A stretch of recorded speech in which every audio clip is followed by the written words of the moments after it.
नमस्कार. यामिनी क्रिएशनमध्ये आपले सर्वांचे अगदी मनापासून स्वागत आहे.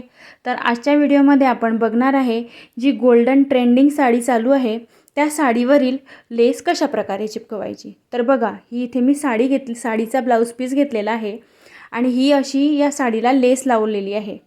तर ही लेस आपण मशीनवर ज्या वेळेला शिवतो त्यावेळेला मशीनची सुई तुटते.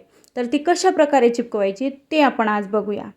तर सर्वात आधी ही लेस मी ब्लाऊजपासून कट करून वेगळी करते. अशा प्रकारे ही लेस आपण कट करून वेगळी करून घेऊ. त्यानंतर उरलेल्या ब्लाऊज पीसमध्ये ब्लाऊज कट करून घ्यायचा आणि मग ही लेस कशा पद्धतीने चिपकवायची की जेणेकरून निघणार नाही, तर ते आपण आजच्या व्हिडिओमध्ये बघूया. तर बघा, ही लेस मी आधी इथे कट करून घेतली आणि हे जे एक्स्ट्राचं मार्जिन आहे इथे कापडाला ते सुद्धा इथे आपण व्यवस्थित कैचीने कट करून घ्यायचं.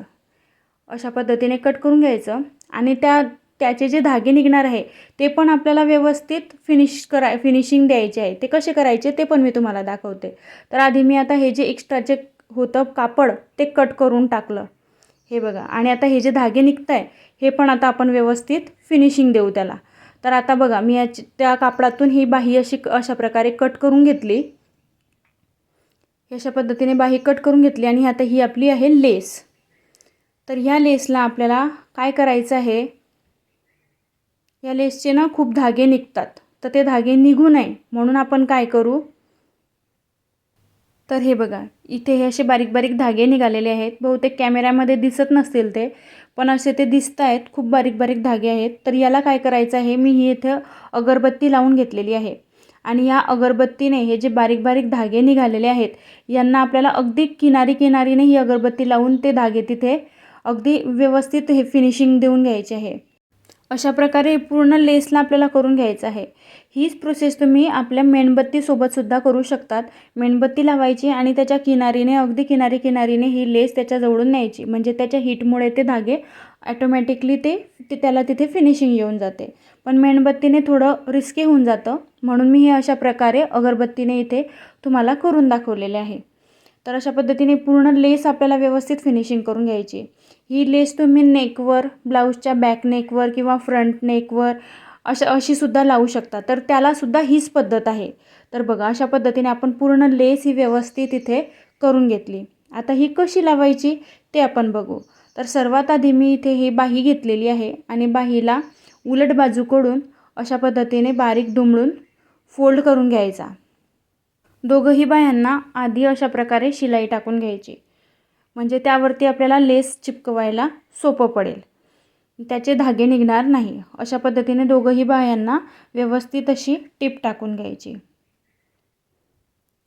ही लेस लावण्याची पद्धत अगदी सोपी आहे आणि ही लेस लावल्याच्या नंतर आपण मशीनने ती लावू शकत नाही, कारण मशीनने लावलं तर मशीनची सुई तुटते आणि जरी सुई तुटली तरी त्याला तशी फिनिशिंग व्यवस्थित येत नाही. तर बघा, आता मी इथे ही लावून घेतली. त्यानंतर बाही ब्लाऊजला जोडून त्याची फिटिंग वगैरे व्यवस्थित पद्धतीने अशी करून घेतली. इथे तुम्ही बघू शकता, मी दोघंही बाह्या इथे जोडून घेतलेल्या आहे आणि त्याची फिटिंग व्यवस्थित करून घेतली.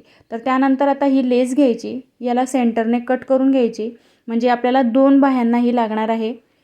तर अशा पद्धतीने आपण याचे 2 तुकडे करून घेतले आणि एका तुकड्याचा मग मध्यभागी सेंटर काढून घ्यायचा.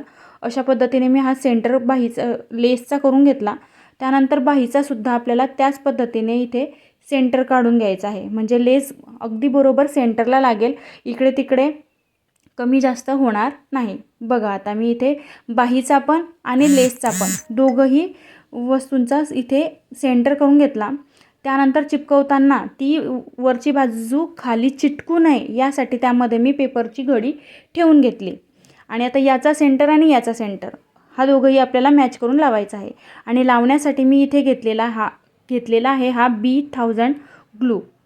आणि बरोबर अगदी थोड्या पार्टमध्ये तुम्हाला हा ग्लू लावून घ्यायचा आणि व्यवस्थित अशी चिपकवून घ्यायची. बघा, आता मी सेंटरला इथे हा जो ग्लू होता तो लेसवरती लावला आणि अगदी व्यवस्थित अशी सेंटरला जो सेंटर होता तो मॅच केला आणि तिथे तो ग्लू लावून हलक्या हाताने तिथे प्रेस करून घेतलं. आता अशाच पद्धतीने पूर्ण लेसवर थोड्या पोर्शनमध्ये लावून घ्यायचा आणि ती लेस तशा पद्धतीने तिथे चिपकवून घ्यायची. किनारीला वगैरे मध्ये असं व्यवस्थित लावून हे चिपकवून घ्यायचे. व्हिडिओमध्ये दाखवल्याप्रमाणे तुम्ही चिपकवू शकता. खालची किनारीची बाजू अगदी व्यवस्थित बघायची, म्हणजे ती इकडे तिकडे सरकू नये. आणि ग्लू लावल्याच्या नंतर त्यावर हलक्या हाताने प्रेस करून घ्यायचं. थोडा वेळ त्याला पकडून ठेवायचं, म्हणजे जेणेकरून ते निघणार नाही. कारण बऱ्याचदा काय होतं, आपण थोडंसं चिपकवल्याच्या नंतर सोडून देतो आणि ते सोडल्याच्या नंतर मग ते थोड्या वेळाने निघून जातं. तर तसं होऊ नये त्यासाठी त्याला अगदी हलक्या हाताने अशा पद्धतीने प्रेस करून घ्यायची आणि थोडा वेळ त्याला सुकू द्यायचा. हे बघा, अशा पद्धतीने त्याला हलक्या हाताने प्रेस करून घ्यायचे. आता पुढची जी राहिलेली बाजू आहे लेसची, ती पण आपण अशाच पद्धतीने चिपकवून घेऊ. हे बघा, ही बाजू आता आपली व्यवस्थित इथे चिपकलेली आहे. आता पुढची राहिलेली बाजूसुद्धा आपण अशाच पद्धतीने चिपकवून घेऊ. तर ही पेपरची घडी पुन्हा त्याच्यामध्ये ठेवायची, कारण कापड खूप बारीक आहे आणि जरी बारीक नसला तरी रिस्क घ्यायची नाही, म्हणून खाली पेपर ठेवूनच घ्यायचा. आता ही राहिलेल्या बाजूलासुद्धा तशाच पद्धतीने किनारीने अशा पद्धतीने हा ग्लू लावून घ्यायचा. किनारीने यासाठी लावायचा की किनारीच्या बाजूने लेस निघायला नको. किनारीने मध्यभागी व्यवस्थित लावलं म्हणजे ते ब्लाऊज धुतल्यावर सुद्धा ती लेस निघणार नाही. म्हणून आपल्याला थोडं व्यवस्थित असं चिपकवायचं आहे. कारण तुम्ही जितकं व्यवस्थित काम कस्टमरला द्याल तितके जास्तीत जास्त तुमच्याकडे कस्टमर येतील. म्हणून आपल्याला थोडा त्रास झाला तरी चालेल, पण काम व्यवस्थित आपल्याला कस्टमरला द्यायचं आहे. हे बघा, अशा पद्धतीने आता आपण ही बाजूसुद्धा त्याची चिपकवून घेतली आणि त्यावरती हलक्या हाताने प्रेस करून घेतलं. तर अशा पद्धतीने ही लेस आपल्याला लावायची आहे. एका बाहीला आपली लावून झालेली आहे, त्याच पद्धतीने आपल्याला दुसऱ्या बाहीला लावून घ्यायची आहे. आणि लावल्याच्या नंतर ते 24 तासासाठी सुकू द्यायचं आहे, लगेच वापरायला घ्यायचं नाही. तर बघा, ही आपली लेस इथे लावून तयार झालेली आहे. तर याच पद्धतीने आता आपण दुसऱ्या बाहीची पण लावून घेऊ. बघा, अशा पद्धतीने आपल्या दोघंही बाह्या इथे लावून तयार झालेल्या आहेत. तर तुम्हाला हा व्हिडिओ कसा वाटला मला कमेंट करून सांगा. आणि अजून तुम्हाला कोणत्या पद्धतीचा व्हिडिओ बघायला आवडेल ते सुद्धा मला कमेंट करून सांगा. आणि व्हिडिओ आवडल्यास व्हिडिओला लाईक करा, चॅनलला सबस्क्राईब करा. धन्यवाद.